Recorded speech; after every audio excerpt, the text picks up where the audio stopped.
അപ്പോൾ 2002 മുജാഹിദ് പ്രസ്ഥാനത്തിൽ ആദ്യമായി ഒരു പിളർപ്പുണ്ടാകുന്നത്. അന്ന് യഥാർത്ഥത്തിൽ ജിന്ന് ഒരു പരാമർശ വിഷയമല്ല. അന്ന് ജിന്നോ ഒന്നും വന്നിട്ടില്ല. അന്ന് മറ്റു പല വിഷയങ്ങളാണ്. അന്ന് തറാവീഹ് റക്അത്ത്, മനഹജ് അടക്കമുള്ള വിഷയങ്ങൾ വന്നു. അതുപോലെയുള്ള ചില വിഷയങ്ങളാണ് അർത്ഥം മാറ്റിയത്, കുനൂത്ത് കുറിച്ച് പരാമർശങ്ങൾ വന്നത്. ഇതൊക്കെ അന്ന് ചർച്ചയിൽ വന്നത്. അന്ന് ജിന്നു ശൈത്താനും വിഷയമേ ആയിട്ടില്ല. കാരണം അന്ന് ഈ വിഷയത്തിൽ തർക്കമില്ല.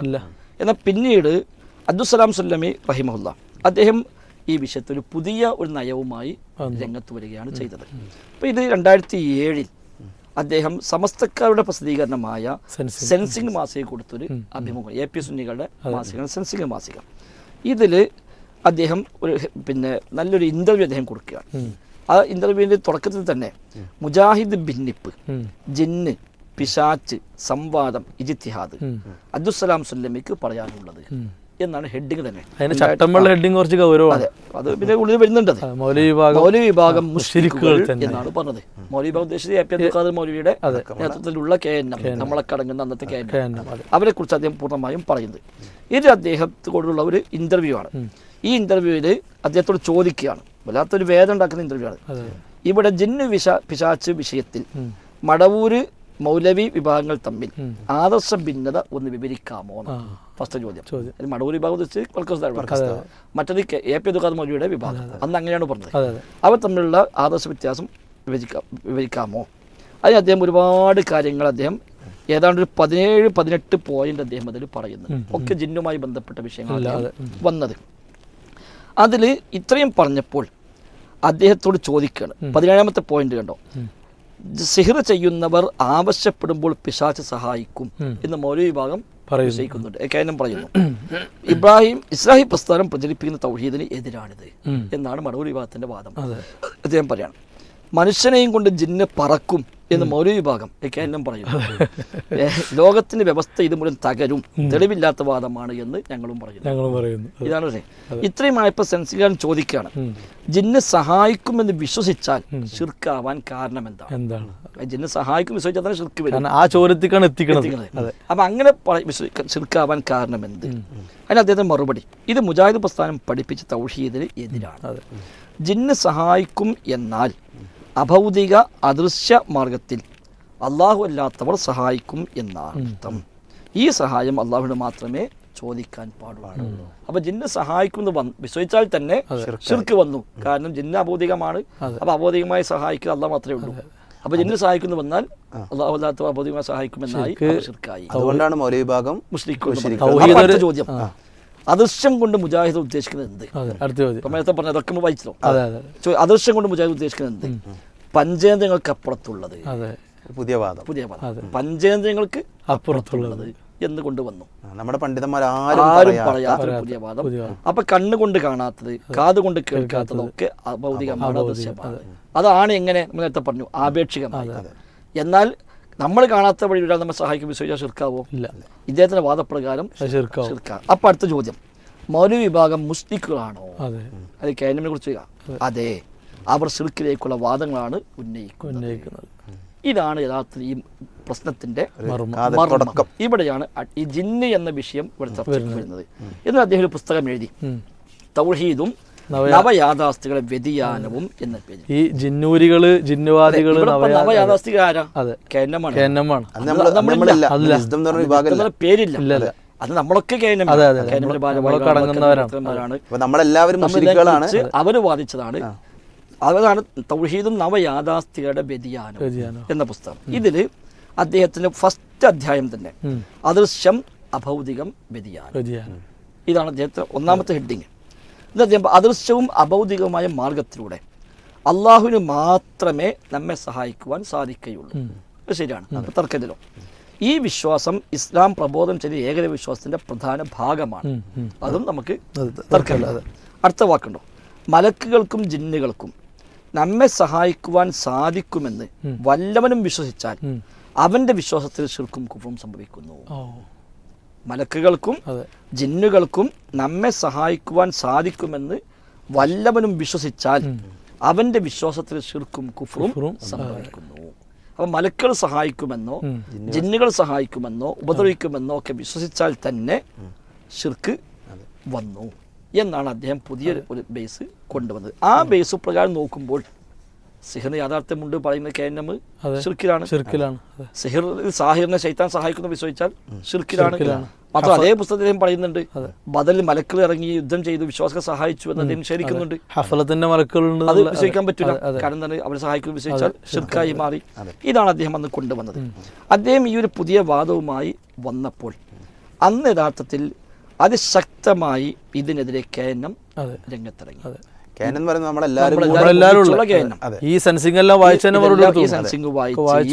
വായിച്ച് ഇതിനെതിരെ ശക്തമായിട്ടന്ന് കേനം രംഗത്തിറങ്ങി.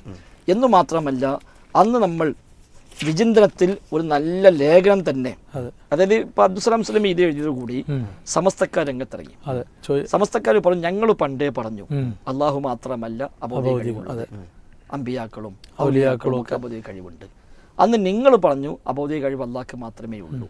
ഇപ്പോൾ നിങ്ങൾ ചിലർ പറഞ്ഞിരിക്കുന്നു ജിന്നും മലക്കുമൊക്കെ അബോധികമാണ്.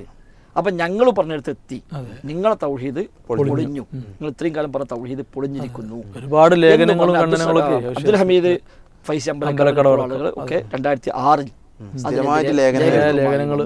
ചന്ദ്രിക ലേഖനം വന്നു, ഇസ്ലാഹിൽ മറുപടികൾ പറഞ്ഞു. അങ്ങനെ വന്നപ്പോൾ MPA ഖാദർ കരുവമ്പോയിൽ എന്ന് പറയുന്ന ഒരു മുജാഹിദ് പ്രസ്ഥാനത്തിലെ എഴുത്തുകാരൻ വിചിന്തനം വാരികയിൽ 2007 ഫെബ്രുവരി 16 ഒരു ലേഖനം എഴുതി. ഹെഡിങ് തന്നെ മുജാഹിദുകളെ തൗഹീദ് പ്രതിസന്ധിയിലോ എന്നാണ്. അത് ഇദ്ദേഹത്തിന് അബ്ദുസ്സലാം സ്വലമിയുടെ വാദം എടുത്തു വെച്ചുകൊണ്ട് മുജാഹിദുകളുടെ തൗഹീദ് പ്രതിസന്ധിയിലാണ് എന്ന് ഹമീദ് ഫൈസി അമ്പലക്കടവ് വാദിച്ചതിന് ഖണ്ഡിച്ചുകൊണ്ട് അദ്ദേഹം ലേഖനം എഴുതാം. ഈ ലേഖനം ആരംഭിക്കുന്നത് അബ്ദുൽ ഹമീദ് ഫൈസി അമ്പലക്കടവ് എഴുതുന്നു. അതാ തുടക്കം തന്നെ. 1921 ആരംഭം കുറിച്ച കേരളത്തിലെ മുജാഹിദ് പ്രസ്ഥാനം കടുത്ത പ്രതിസന്ധിയിലേക്ക് നീങ്ങുകയാണ്. 8 പതിറ്റാണ്ട് കാലമായി തൗഹീദിന് മുജാഹിദുകൾ നൽകി വന്ന വ്യാഖ്യാനത്തിന് വിരുദ്ധമായ പുതിയ വ്യാഖ്യാനത്തെ ചൊല്ലിയാണ് ഇരുവിഭാഗം പണ്ഡിതന്മാർ ഏറ്റുമുട്ടുന്നത്. കണ്ടോ, 8 പതിറ്റാണ്ട് കാലം പറഞ്ഞതാണ് കേനം പറഞ്ഞത് എന്നും അതിനെതിരായിട്ടാണ് ഇപ്പോൾ അബ്ദുസ്സലാം സ്വലമി പറഞ്ഞത് എന്നുമാണ് ഹമീദ് ഫൈസി അടക്കം മനസ്സിലാക്കി വെച്ചത്.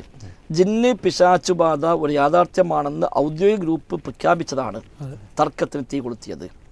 അദൃശ്യമായ നിലയിൽ ജിന്നും പിശാച്ചിനും മനുഷ്യനെ ഉപദ്രവിക്കാനാകുമെങ്കിൽ തൗഹീദിന് ഇത്രയും കാലം നാം നൽകിയ വ്യാഖ്യാനം എന്ത് ചെയ്യുമെന്ന് മടവൂർ വിഭാഗം ചോദിക്കുന്നു. അദൃശ്യമായ നിലയിൽ ഗുണവും ദോഷവും ചെയ്യാനുള്ള കഴിവ് അള്ളാഹുവിന് മാത്രം എന്നാണ് തൗഹീദിന്റെ വചനത്തിന് അർത്ഥമെന്ന് ആണ് മുജാഹിദുകൾ പറഞ്ഞിരുന്നത്. എന്നിട്ട് അദ്ദേഹം ഇതൊക്കെ കൊടുത്ത് അബ്ദുൽ ഖാദർ കരുമ്പോൾ ഇതിനെ ഗണ്ണിക്കുകയാണ്. അവസാനം അബ്ദുൽ ഖാദർ കരുമ്പോൾ പറയുകയാണ്, 8 പതിറ്റാണ്ട് കാലം മുജാഹിദുകൾ പറഞ്ഞ തൗഹീദ് എന്താണെന്ന് വിമർശകന് മനസ്സിലായിട്ടില്ല. അതായത് അബ്ദുൽ ഹമീദ് ഫൈസിക്ക് മനസ്സിലായിട്ടില്ല. മനുഷ്യർക്ക് അദൃശ്യമായത് മലക്കൾക്കും ജിന്നുകൾക്കും ദൃശ്യമാകുന്നതും മനുഷ്യ കഴിവിൽ പെടാത്തത് മലക്കളുടെയും ജിന്നുകളെയും കഴിവിൽ പെടുന്നതും മുജാഹിദുകൾ ഒരു കാലത്തും ഇബാദത്തിന്റെ നിർവചനത്തിൽ ഉൾപ്പെടുത്തിയില്ല. എങ്ങനെ മനുഷ്യന് അദൃശ്യമായതും ജിന്നുകൾക്ക് ദൃശ്യമായതും മനുഷ്യന്റെ കഴിവിൽ പെട്ടതും മനുഷ്യന്റെ കഴിവിൽ പെടാത്തതും ജിന്നുകളുടെ കഴിവിൽ പെട്ടതും ഇതൊരിക്കലും ഇബാദത്തിന്റെ നിർവചനത്തിൽ ഉൾപ്പെടുത്തിയിട്ടില്ല, കഴിഞ്ഞില്ല. അതുണ്ടായിരുന്നെങ്കിൽ മുസ്ലിയാരുടെ ആരോപണം ശരിയാണെന്ന് അംഗീകരിക്കാമായിരുന്നു.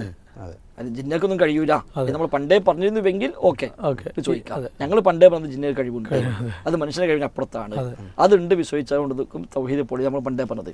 എന്നിട്ട് പറയാം, മലക്കുകളുടെയും ജിന്നുകളുടെയും മറ്റെല്ലാ സൃഷ്ടികളുടെയും കഴിവിനപ്പുറമുള്ള കഴിവുകളും അറിവുകളുമാണ് മുജാഹിദുകൾ ഇബാദത്തിന്റെ നിർവചനത്തിൽ ഉൾപ്പെടുത്തിയത്. അദൃശ്യ മാർഗത്തിലൂടെയുള്ള ഗുണദോഷങ്ങൾ പ്രതീക്ഷിക്കുക എന്ന ഇബാദത്തിന്റെ നിർവചനമായി എഴുതിയതിനോടൊപ്പം മനുഷ്യരിൽ നിന്ന് അതീതമായി മലക്കുകളുടെയും ജിന്നുകളുടെയും അറിവിനെയും കഴിവിനെയും അംഗീകരിച്ചതും ചേർത്ത് വായിക്കുന്ന മന്ദബുദ്ധി അല്ലാത്ത ഏതൊരാൾക്കും മുജാഹിദുകൾ പറയുന്നതിൻ്റെ വസ്തുത ബോധ്യമാകും. അതായത് അദൃശ്യമായും അബോധികമായും അള്ളാഹു മാത്രമേ സഹായിക്കൂ എന്ന് പറയുമ്പോൾ തന്നെ ജിന്നുകളെ കഴിവൊക്കെ നമ്മൾ അംഗീകരിച്ചു പോന്നിട്ടുണ്ട്. അത് അറിയുന്ന ഒരാൾക്ക് മനസ്സിലാവില്ല എന്നാണ്. അവസാനം അദ്ദേഹം പറയാം, ഈ വസ്തു മുജാഹിദുകൾ നേരത്തെ പുലർത്തിയതുമാണ്. ആ ഭാഗം കാണുക. ഈ ലോകത്ത് എല്ലാ കാര്യങ്ങളും അള്ളാഹു വ്യവസ്ഥപ്പെടുത്തിയിട്ടുള്ളത് കാര്യകാരണ ബന്ധങ്ങളുടെ അടിസ്ഥാനത്തിലാണ്. ആ വ്യവസ്ഥക്ക് അതീതമായ കഴിവുകൾ അള്ളാഹുവിൻ്റെ മാത്രം പ്രത്യേകതയാണ്. മലക്കുകളുടെയും ജിന്നുകളുടെയും കഴിവുകളുടെയും പ്രവർത്തനങ്ങളുടെയും കാര്യകാരണങ്ങൾ നമുക്ക് പിടികിട്ടുന്നില്ലെങ്കിലും അതെല്ലാം അവർക്ക് അള്ളാഹു നിശ്ചയിച്ച വ്യവസ്ഥ അനുസരിച്ചാണ്. അതുകൊണ്ട് തന്നെ അതിനെക്കുറിച്ച് അഭൗതികമെന്നോ കാര്യകാരണ ബന്ധങ്ങൾക്ക് അതീതമെന്നോ ബുദ്ധിയും വകതിരിവുമുള്ളവർ പറയുകയില്ല. ആ വാചകം ഒന്നും കൂടി എന്താ പറഞ്ഞത്? മലക്കുകളുടെയും ജിന്നുകളുടെയും കഴിവുകളുടെയും പ്രവർത്തനങ്ങളുടെയും കാര്യകാരണങ്ങൾ നമുക്ക് പിടികിട്ടുന്നില്ലെങ്കിലും അതെല്ലാം അവർക്ക് അള്ളാഹു നിശ്ചയിച്ച വ്യവസ്ഥ അനുസരിച്ചാണ്. അതുകൊണ്ട് തന്നെ അതിനെക്കുറിച്ച് അഭൗതികമെന്നോ കാര്യകാരണ ബന്ധങ്ങൾക്ക് അതീതമെന്നോ ബുദ്ധിയും വകതിരിവുമുള്ളവർ പറയുകയില്ല. ഇത് 2004 ഇസ്ലാമിൽ എഴുതിയത് കൂട്ടുകയാണ്. എന്ന് പറയാം, അന്നും ഇന്നും എന്നും മുജാഹിദുകളുടെ നിലപാട് ഇതാണ്. എന്നിരിക്കെ അവിടെ തൗഹീദ് എങ്ങനെയാണ് പ്രതിസന്ധിയിലാവുക? അപ്പൊ ഇതിനാണ് എല്ലാ കാലത്തും മുജാഹിദീങ്ങളും ഉള്ളതെന്നും ഇതിലുള്ള കാലത്തോളം തൗഹീദിന് ഒരു പ്രശ്നവുമില്ല. ഇതിന് മാറിയാൽ തൗഹീദ് പ്രതിസന്ധിയിലാവും. 2007 വിചിന്തനം 2007 ഫെബ്രുവരി 16 നമ്മൾ ഒരുമിച്ച് നമ്മളൊക്കെ കേന്ദ്രമാണ്. ശരിക്ക് സിഹർ ഫലിക്കുന്നു വിശ്വസിച്ചാൽ അത് ശിർക്കും കുഫ്റാന്ന് ഇപ്പോഴും വാദിക്കുന്നുണ്ടല്ലോ. അപ്പൊ ഇത് അന്ന് വ്യക്തമായി അബ്ദുസ്സലാം സുല്ലമിക്കെതിരെ നമ്മൾ ഈ നിലപാടെടുത്തു. അബ്ദുസ്സലാം സുല്ലമി തിരിച്ചു പറഞ്ഞു, നിങ്ങളൊക്കെ മുസ്ലിങ്ങളാണ്. കാരണം ജിന്നും മലക്കും സഹായിക്കുന്നു വിശ്വസിക്കുന്നു. നമ്മൾ പറഞ്ഞു ജിന്നും മലക്കും സഹായിക്കും വിശ്വസിച്ചാൽ മുസ്ലിക്കാവൂല. എന്നാൽ ജിന്നും മലക്കും അബോധികമായി സഹായിക്കുമോ? ഇല്ല. ജിന്നും മലക്കും അബോധികമായി സഹായിക്കില്ല. കാരണം കാര്യകാരണങ്ങൾക്ക് അതീതമായ കഴിവ് ജിന്നുകൾക്കില്ല, മലക്കുകൾക്കില്ല. അവർക്ക് അള്ളാഹു നിശ്ചയിച്ച വ്യവസ്ഥ എന്താണോ ആ വ്യവസ്ഥ പ്രകാരമുള്ള കഴിവേ അവർക്കുള്ളൂ. ആ ദോഷമേ ചെയ്യൂ, ആ സഹായമേ ചെയ്യൂ എന്നാണ് അന്ന് കേന്ദ്രം പറഞ്ഞത്. സമസ്ത പറഞ്ഞതോ അല്ല. അപ്പൊ അബോധികമായി അപ്പൊ 3 വാദമായി. സമസ്തന്റെ വാദം അബോധികമായ കഴിവ് അള്ളാഹ്ക്ക് മാത്രമല്ല, മറ്റു സൃഷ്ടികൾക്ക് അള്ളാഹ് കൊടുത്ത കഴിവ് അള്ളാഹിന്റെ സ്വയമുള്ളതാണ്, മറ്റല്ല കൊടുത്തതാണ്. മർക്കസ്യക്കാരുടെ വാദം അബൗദികമായി അള്ളാഹു മാത്രമേ സഹായിക്കുകയുള്ളൂ, എന്നാൽ ജിന്നും മലക്ക് അബൗദികമാണ്, പക്ഷെ അവർ സഹായിക്കുന്നു വിശ്വസിച്ചാൽ അള്ളാഹിനെ പോലെ ആയി. അന്ന് കേന്ദ്രം ബാധിച്ചതോ അബൗദികമായ കഴിവ് അള്ളാഹ്ക്ക് മാത്രമേ അള്ളാഹു മാത്രമേ സഹായിക്കുള്ളൂ.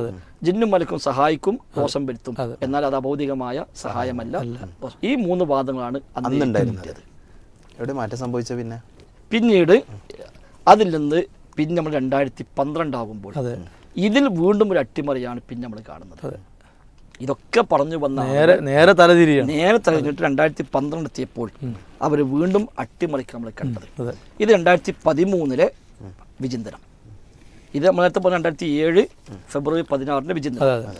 2013 ഫെബ്രുവരി ഇത് വിചിന്തനത്തിൽ ഒരു ലേഖനം 2 ലക്കങ്ങൾ വന്നു. ജിന്ന് ഭൗതികമല്ല, അഭൗതികം തന്നെ. ജിന്ന് ഭൗതികമല്ല, അഭൗതികം തന്നെ. നേരത്തെ പറഞ്ഞ പദം എല്ലാരും ശ്രദ്ധയിലുണ്ടാണ്. നേരത്തെ പറഞ്ഞ എന്താണ്?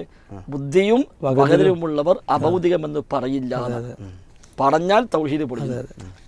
ജിന്നും മലക്കിലെയും കഴിവുകളും പ്രവർത്തനം അബോധികം എന്ന് പറഞ്ഞാൽ തൗഹീദ് പൊളിയും എന്നാണ് അന്ന് നമ്മളൊന്ന് ചെയ്തത്. പക്ഷെ അതേ വിചിന്തനം മറ്റൊരു ഫെബ്രുവരി, ഇത് 2007 ഫെബ്രുവരി, ഇത് 2013 ഫെബ്രുവരി. അന്ന് ഹെഡിങ് തന്നെ ജിന്ന് ഭൗതികമല്ല, അഭൗതികം തന്നെ. 1 ലക്കമല്ല 2 ലക്കം ആവർത്തിച്ച് യഥാർത്ഥത്തിൽ നമ്മളൊക്കെ ആകെ സ്തബ്ധരായി പോയി. അപ്പൊ സ്വാഭാവികം നമ്മൾ ചോദിച്ചു, അപ്പൊ തൗഹീദ് പ്രതിസന്ധിയിലാവൂലേ? ഈ പറഞ്ഞ പ്രകാരമാണെങ്കിൽ മർക്കസ് പറഞ്ഞതല്ലേ ശരി? ജിന്ന ഭൗതികമായ കഴിവുള്ള വിശ്വസിച്ചു കഴിഞ്ഞാൽ പിന്നെ ജിന്നെ സഹായിക്കും വിശ്വസിക്കാൻ പറ്റില്ല. ഇത് ശരിക്കും ഒരു വ്യക്തമായ നയമാറ്റം തന്നെയാണ്. ഇത് ശരിക്കും അവരെത്തിക്കുന്നത് ഭയങ്കര ഹദീസ് നിഷേധത്തിലേക്കൊക്കെ എത്തിക്കാനുള്ള ഒരുപാട് വഴികളില്ല. ഇതിപ്പോ ഈ ഉറപ്പിച്ചു പറഞ്ഞല്ലോ, ഈ ഉറപ്പിച്ച് പറഞ്ഞതിലും എന്തുണ്ട് ശരിക്കൊരു പിന്നെ പകരലുണ്ടത്. ഇപ്പം ഇത് 2014 അത്തൗഹീദാണ്, ജനുവരി ഫെബ്രുവരി. ഇതിലൊന്ന് വായിക്കാം. പിന്നെ ഇതിൻ്റെ 36-ാം പേജ് മർക്കസ് ദവക്കാരുടെ ശാസ്ത്രീയ നിരീക്ഷണ പരീക്ഷണങ്ങൾക്കും പഞ്ചേന്ദ്രിയങ്ങൾക്കും മനസ്സിലാവുന്ന വസ്തുക്കൾക്കും ശക്തികൾക്കുമാണ് ഭൗതികം എന്ന് പറഞ്ഞു വരുന്നത്. ആ 2 നിലയിലും ഉൾക്കൊള്ളാവുന്നവയല്ല ജിന്നുകൾ. അതിനാൽ ജിന്നുകൾ തീർത്തും അഭൗതികമാണ്. ഇത് 2014 തൊട്ട് ഫെബ്രുവരി 2013 അഭൗതികം തന്നെ. തീർത്തും അഭൗതികം. ഒരേ ആശയത്തിലേക്ക് പോവാണ്, ഒരേ ആശയത്തിലേക്കാണ് പോണത്. അപ്പൊ യഥാർത്ഥത്തിൽ സ്വാഭാവികമായും വീണ്ടും ജിന്നിവിടെ ചർച്ചയായി. അതല്ലാതെ ഒരിക്കലും ജിന്നിനെ വിളിച്ച് പ്രാർത്ഥിക്കാന്ന് ആരും പറഞ്ഞതോ അത് പറയുകയുമില്ല, പറഞ്ഞിട്ടില്ല, മുജാഹിദും പറയുകയുമില്ല. അപ്പൊ ഇവിടെ യഥാർത്ഥത്തിൽ കേനം എന്ന് പറയുന്ന മഹാപ്രസ്ഥാനത്തെ മർക്കസ് ദഅവക്കാർ പറയുന്ന അതേ ആശയത്തിലേക്ക് വ്യക്തമായി മാറ്റി. 2 മതിയല്ലോ. 2007 പറഞ്ഞു ബുദ്ധിയും വകതിരിവും പറയുകയില്ല, 2013 പറഞ്ഞു ഭൗതികമല്ല, അഭൗതികം തന്നെ. മാത്രവുമല്ല ഇപ്പോൾ അബ്ദുസ്സലാം സുല്ലമി പറഞ്ഞ പഞ്ചേന്ദ്രിയങ്ങൾക്ക് അതീതമായതാണ് അദൃശ്യം അഭൗതികം എന്ന് നമ്മൾ നേരത്തെ വായിച്ചത്. അതേ വാദം ഇപ്പൊ ചില കേന്ദ്ര പ്രഭാഷകന്മാർ ഈ ദിവസങ്ങളിൽ കേൾക്കേണ്ടതായി. അഭൗതികം എന്ന് പറഞ്ഞാൽ പഞ്ചേന്ദ്രിയങ്ങൾക്ക് അപ്പുറത്തുള്ളതാണ് എന്ന് അബ്ദുസ്സലാം സുല്ലമി എന്താണോ പറഞ്ഞത് ആ അത്തൗഹീദിൽ എന്താണോ പറഞ്ഞത് അതേ പദപ്രയോഗം ഇപ്പോൾ ചില പ്രധാനപ്പെട്ട ആളുകളിൽ നിന്ന് ഈ ദിവസങ്ങളിൽ കേൾക്കാൻ ഇടയാവും.